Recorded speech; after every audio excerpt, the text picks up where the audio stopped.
Indulgência, certo? Vocês têm ideia do que é indulgência? Justamente na última pregação que eu vim daqui, que está com uns 2 meses quase, aí eu comentei por cima, não foi? Falei assim, um dia eu venho aqui pregar sobre indulgência, eu falei brincando, não foi? Aí virou sério. Vamos primeiro começar a introdução para chegar nas indulgências. O pecado, ele traz consigo duas coisas, a pena e a culpa. Pena e culpa. O pecado mortal, ele traz consigo a pena eterna. Por exemplo, se eu peco mortalmente, eu tenho a culpa e além da culpa, eu mereço a pena eterna, que no caso é o inferno. Entendeu? A culpa do pecado mortal, que é virar as costas para Deus. Santo Afonso fala que é expulsar Deus, né, do coração. Quando nós pecamos mortalmente, acontece o contrário do paraíso. No paraíso, Adão pecou e ele foi expulso com Eva, né? Já quando nós pecamos mortalmente, é o contrário. Nós expulsamos Deus do nosso paraíso, que é a nossa alma, né? E o pecado mortal, ele acarreta isso, a pena eterna. Ou seja, toda vez que eu peco mortalmente, eu sou merecedor do inferno. Entenderam? Qualquer pecado mortal que seja. Ou seja, qualquer um. Faltar a missa é pecado mortal? Então eu sou merecedor do inferno a partir do momento que eu cometi aquilo. Faltar a missa domingo que eu quero, um exemplo. Entendeu? A questão do pecado mortal, geralmente a gente se acostuma, né? Às vezes a gente tem a confissão tão fácil, e às vezes a gente não só comete muitos pecados veniais, mas começa a cometer pecado mortal quase por brincadeira. Isso é muito perigoso. Por quê? O catecismo fala que quem morre em pecado mortal, ele desce imediatamente para o inferno, sem escala, né? Direto. Então não tem migué não, né? Mas não sei o que, não. Direto.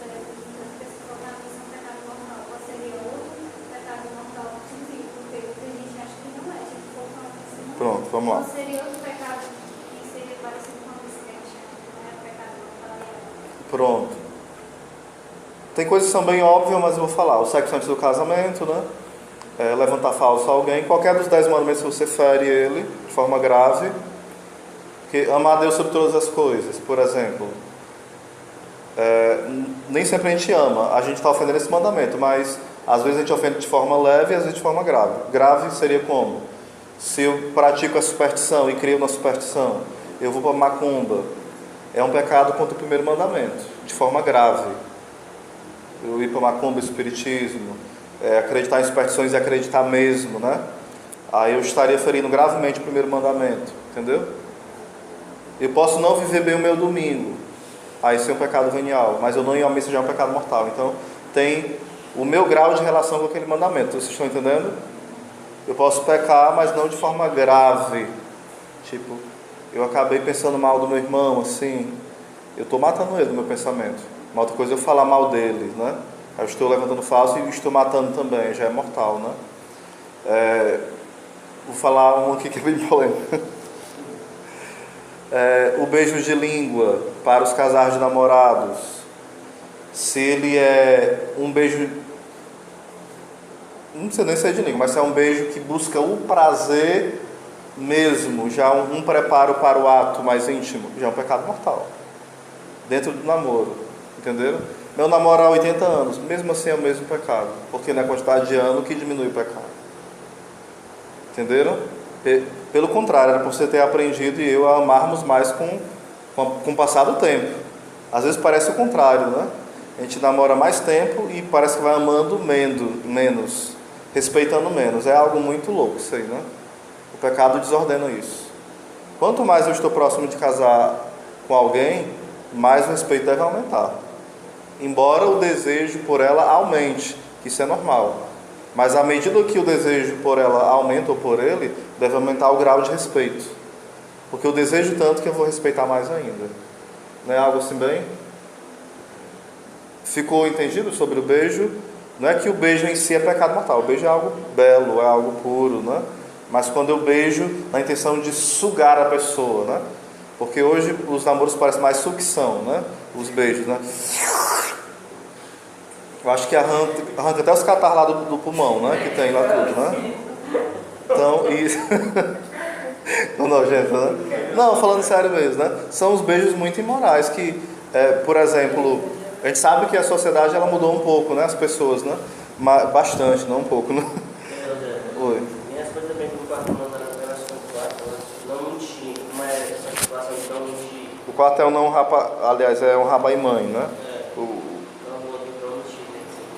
Seria o sétimo, não levantar falso testemunho, que questão da mentira, né? Até que ponto a mentira é pecado mortal, é isso? A mentira sempre é mentira, então sempre é pecado, mas ser mortal é quando ela prejudica alguém, entendeu? Sempre vai ser pecado, embora tenha algo chamado no pecado, eu chego já nas indulgências, viu? Tem algo chamado atenuantes ou agravantes no pecado. Eu só vou voltar um pouquinho.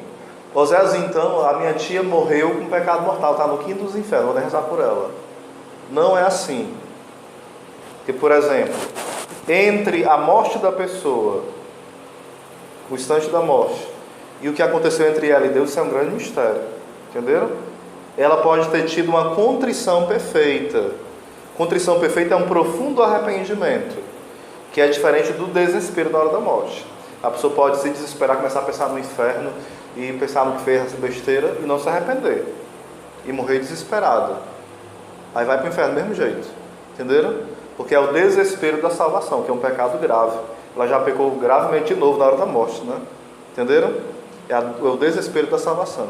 Outra coisa é o seu coração doer porque você magoou a Deus. Você tem a contrição, quer dizer assim, um coração como se fosse de pedra e vai se transformando uma rocha em farelos, em areiazinha. Vai ficando contrito, esbagaçado diante de Deus. Entendeu?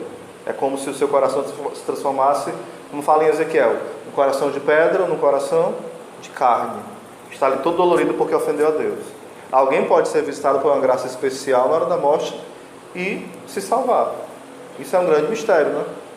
Então por isso que eu não posso dizer alguém que matou, alguém que cometeu um pecado mortal que é evidente estar no inferno. Não, porque esse mistério existe, entenderam?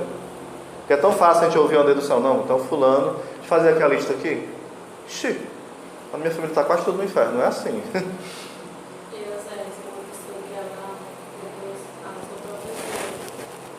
Suicídio, né? Pronto.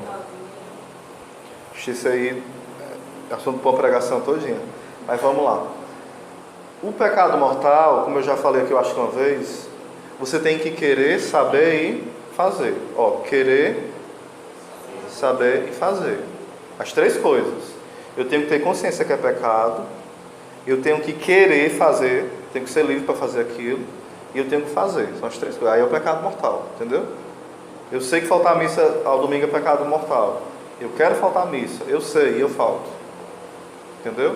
Outra coisa, eu sei que é pecado mortal, mas eu não quero faltar. Mas algo me condiciona a faltar. A morte de alguém,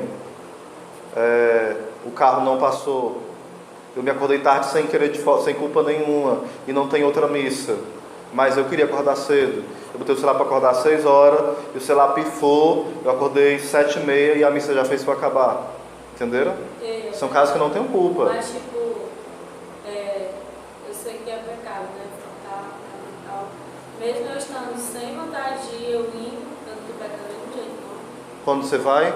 Mesmo estando sem vontade, Pelo contrário. lá na missa fica dormindo. Isso se chama santidade. Quando você contraria a sua vontade, você vai mesmo sem vontade. Isso se chama maturidade humana, espiritual. Você diz assim, não, eu não estou com vontade, eu estou com vontade de passar o dia dormindo, assistindo o jogo, tudo que é possível menos ir à missa, mas eu não estou aqui para fazer minha vontade, eu estou para fazer a vontade de Deus. E eu vou contrariar a minha vontade. E chegando lá, eu vou contrariar a minha vontade de querer ficar não prestando atenção, porque eu posso não pecar mortalmente estando na missa e participando mal, mas eu estou pecando, porque eu estou negligenciando participar bem também. Vocês estão me entendendo? Tipo assim, eu não estou com vontade de ir para a missa, eu vou. Eu não estou com vontade de participar bem e eu me entrego logo ao sono. Você pecou mortalmente? Não. Mas você está pecando porque você está se entregando e não quer viver porque não quer viver, entendeu? É um assistir relaxado, entendeu? Você não está valorizando o mistério ali, entendeu? Mas não é um pecado grave porque você está lá, procurou de alguma forma, né? Entendeu? Mais ou menos. O suicídio seria o seguinte. Antes, eu não sei se isso é o certo, eu posso estar errado, certo? O que eu vou falar. Mas não se enterrava as pessoas que se matavam nos cemitérios. Se entendia que eles já iam para o inferno. Eu não sei se isso era um pensamento popular ou se isso era o pensamento até dos padres. Eu precisaria pesquisar porque eu não me preparei sobre suicídio, né? Mas o entendimento atual do suicídio qual é? A pessoa pode não estar na sua sã consciência. Ela pode estar, por exemplo, Deus o livre, pessoa possuída e se matou. Pode acontecer isso? É um caso extremo, mas pode. A pessoa não era livre para fazer aquilo.